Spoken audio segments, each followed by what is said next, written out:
So the question is the Ruger American Gen 2 worth buying?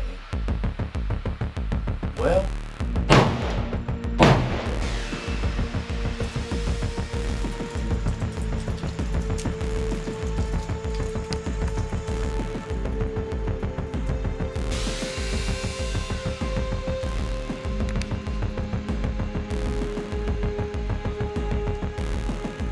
so here I am, sitting right next to my 100% American design and manufactured rifle that I have added a bunch of Chinese manufactured parts to, because you gotta support the CCP. Smoking a 100% Dominican tobacco hand rolled cigar. Probably wondering how I got here. Let's get into it. What's going on, guys? Today we have here the Ruger American Gen 2. This is the Predator edition and chambered in a 30-06. Whether you're a hunter, a range shooter, someone who's just interested in guns, a collector, or you're just interested in Ruger's latest shenanigans, this video is for you. I'm going to be going over the rifle's features, the build quality, some of the upgrades that I've made to it, and some real-world application at the range to see how it performs. Before we get started, just go over some basic stuff. Make sure you got ear protection, eye protection. Make sure you know all the rules of your range. You're not putting yourself or others in danger before you go to a range. I'm not going to bore you guys too much with safety stuff because you already know what you're doing, but let's just get into it. This rifle is pretty bare bones. I'm going to be using it for deer hunting. Through my solid research, Hickok 45 here. I have found that this is a great rifle for deer hunting. Somebody had this shit hanging up, shooting at a damn stuffed frog, but it's alright, I saved them.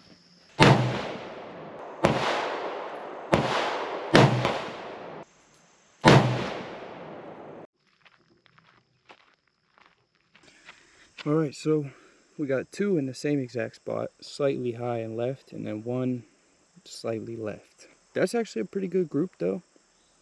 Well, I mean, it's not the best, but it's not bad.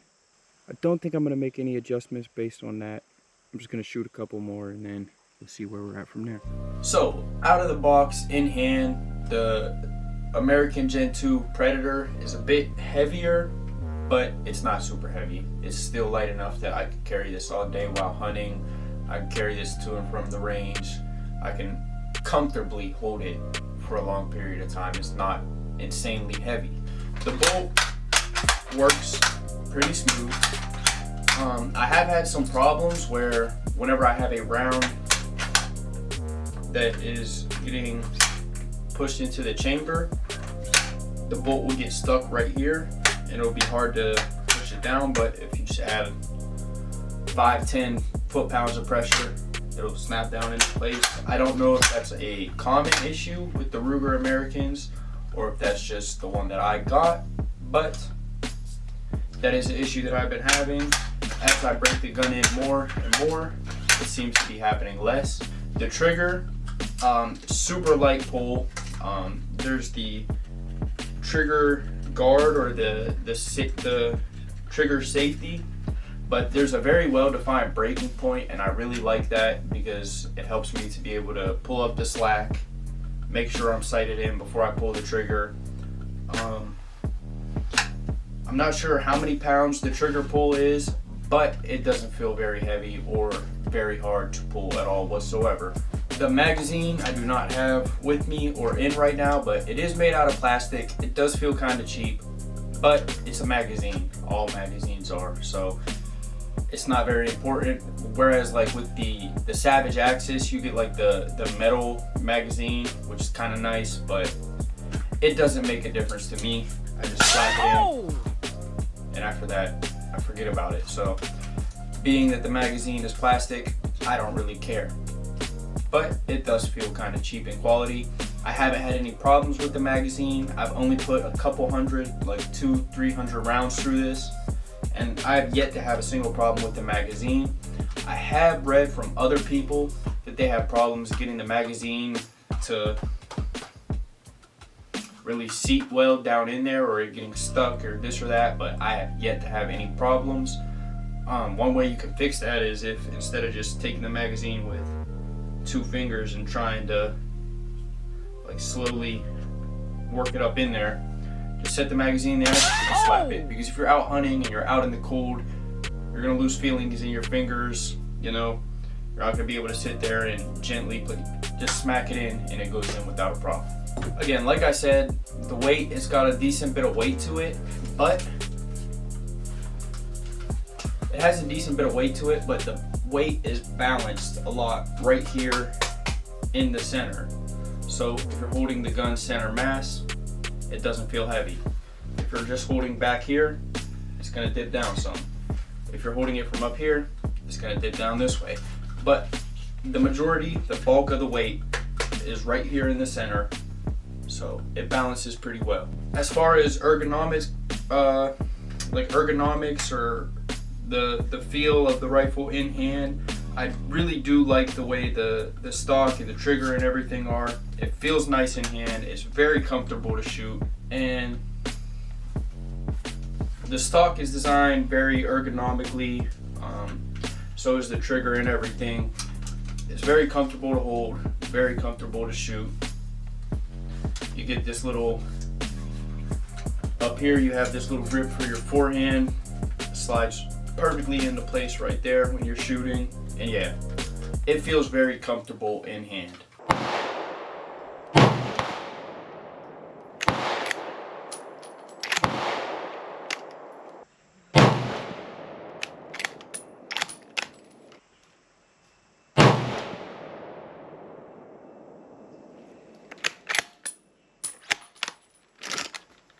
Alright, now's a good time to admit I did move it.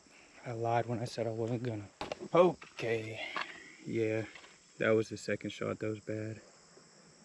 But we're still in like the same place.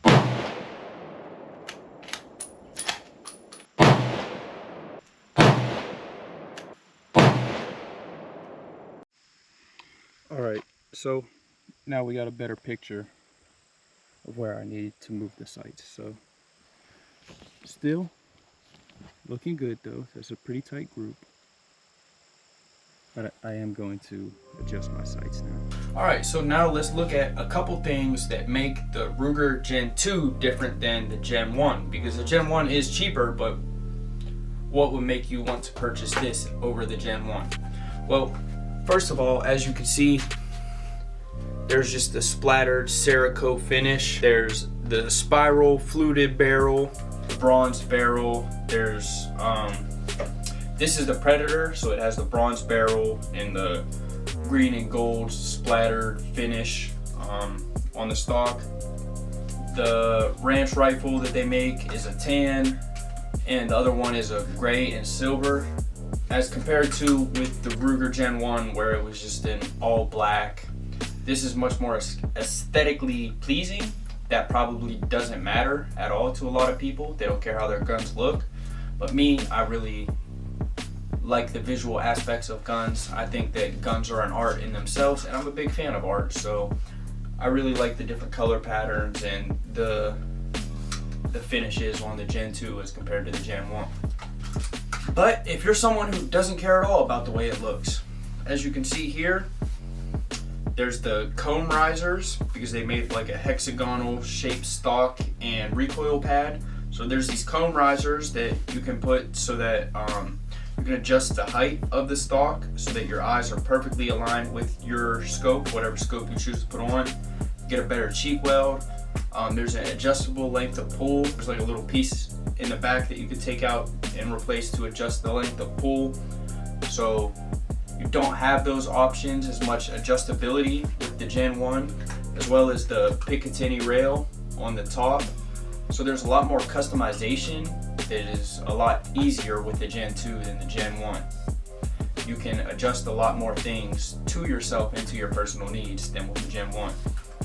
It also comes with this muzzle brake so that there's not as much recoil. It comes with a larger bolt handle than the Gen 1, so it's easier to operate, more comfortable to operate. It comes with a 3-position safety, so you can go fire, you can't fire, and only the bolt works, or you can lock it down completely, which I really like that. There's also the added secondary safety in the trigger. So there's like 4 different added safety values to this that weren't in the Gen 1. Realistically, the only safety you need is don't pull the trigger, but it is what it is. Reportedly, the Gen 2 is more rigid, more rugged than the Gen 1, but I don't know that that makes a difference. It's just there's the free floating barrel and the full body CNC machine bolt, so it makes it more rigid. I don't know that I've experienced a difference in shooting it though. And then again, the Cerakote finish and the more aggressive splatter paint job just makes it more aesthetically pleasing, which someone like me, I enjoy that.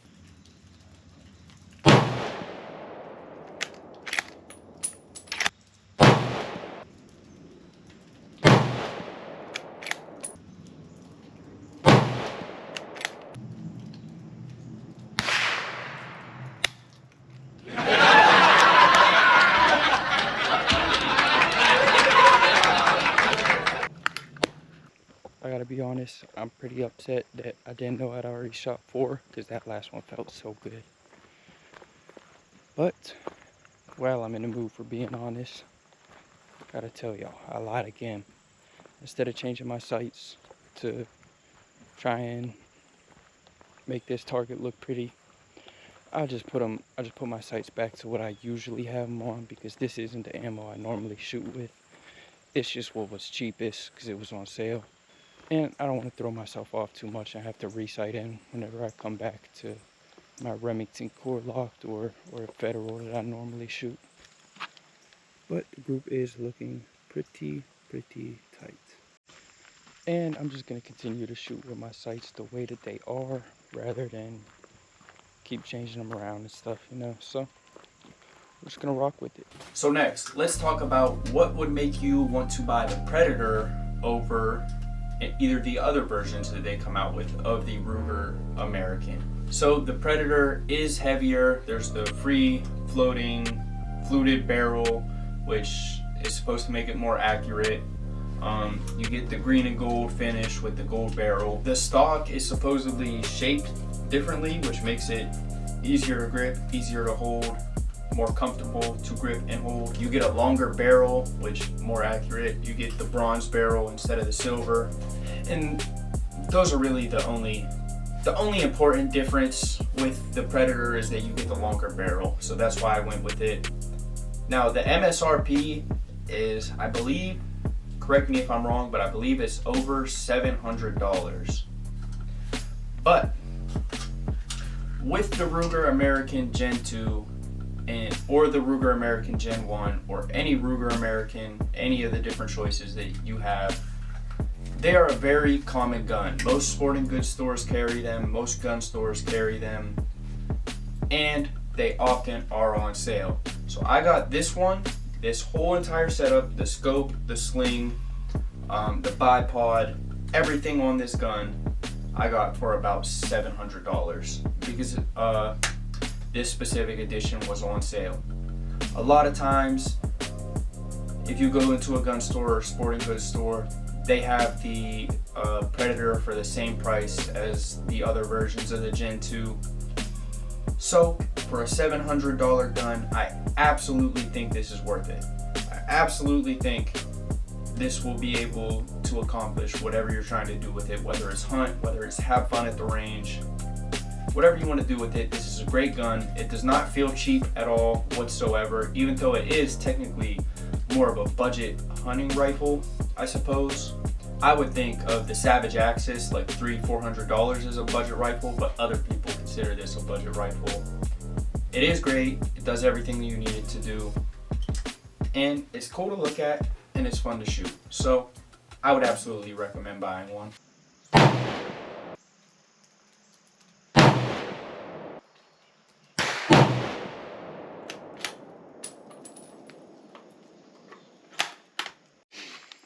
Alright, so we got this one that was terrible, this one that was pretty bad, the rest are alright.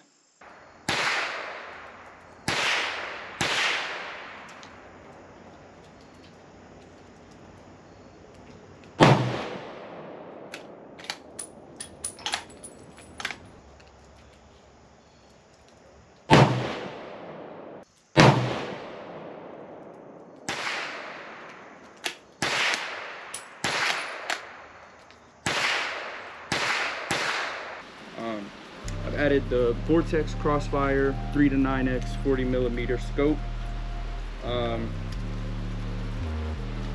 I've added a little bipod from Caldwell, just a random sling, as you can see, and this bad boy right here to hold some extra rounds. I appreciate you guys watching to the end. Be sure to subscribe for more reviews. Be sure to leave a comment on anything you guys want me to review next, and leave a like on this video if you enjoy it. It means a lot. I appreciate all the support. I'll catch you guys next time. I can't even lie to y'all. Might be fucked up, but I had to go to Burger King and take a lunch break real quick from the video. If you guys want to see more gun reviews, be sure to subscribe and leave a comment if you guys want to see the Glock 19 Gen 5, which I have right here.